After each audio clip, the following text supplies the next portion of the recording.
আমার প্রিয় ক্লাস 7 সপ্তম শ্রেণীর ছাত্রছাত্রীরা, তোমাদের সবাইকে স্টাডি ফর এডুকেশন চ্যানেলে স্বাগত জানাই।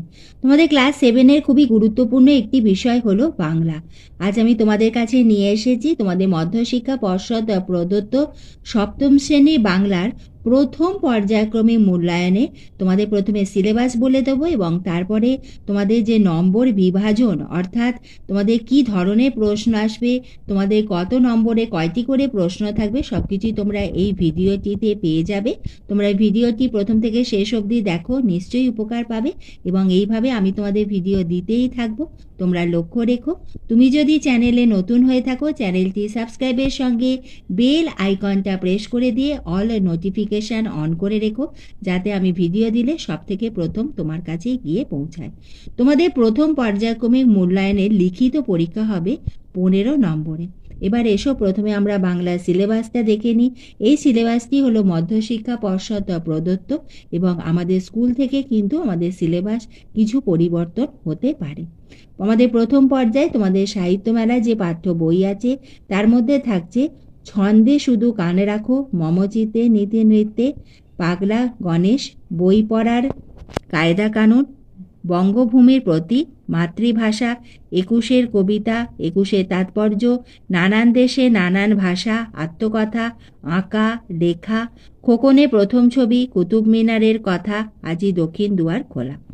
মাকু যে আমাদের সহায়িকা বই রয়েছে সেখানে আমাদের প্রথম ও দ্বিতীয় অধ্যায় রয়েছে তোমাদের সিলেবাসের অন্তর্ভুক্ত এবং ভাষা চর্চাতে রয়েছে বাংলা ভাষার শব্দ। এই হলো তোমাদের বাংলা সিলেবাস। এবার এসো দেখে নিই আমরা প্রথম পর্যায়ক্রমিক তোমাদের মূল্যায়নে যে 15 নম্বর লিখিত পরীক্ষা হবে সেখানে আমাদের কত নম্বর থাকছে কোন বিভাগ থেকে।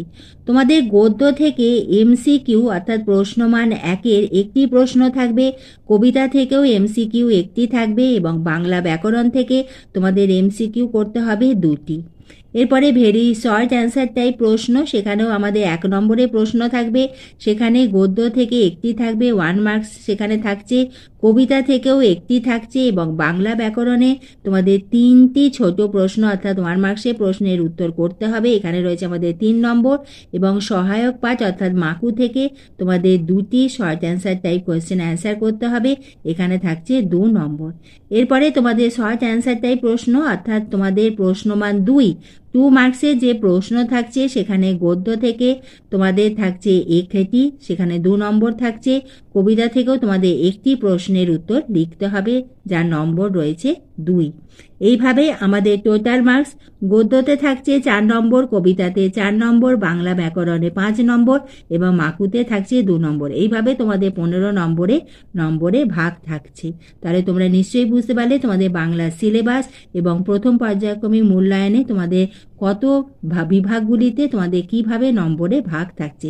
এইভাবে আমি তোমাদের প্রতিটি বিষয়েরই সিলেবাস এবং নম্বর বিভাজন দিয়ে দেবো। যদি ভিডিওটি ভালো লাগে, উপকারে আসে, একটা লাইক করে দিও, বন্ধুদের শেয়ার করে দিও। এইভাবে আমি তোমাদের ভিডিও দিতেই থাকবো, তোমরা লক্ষ্য রেখো।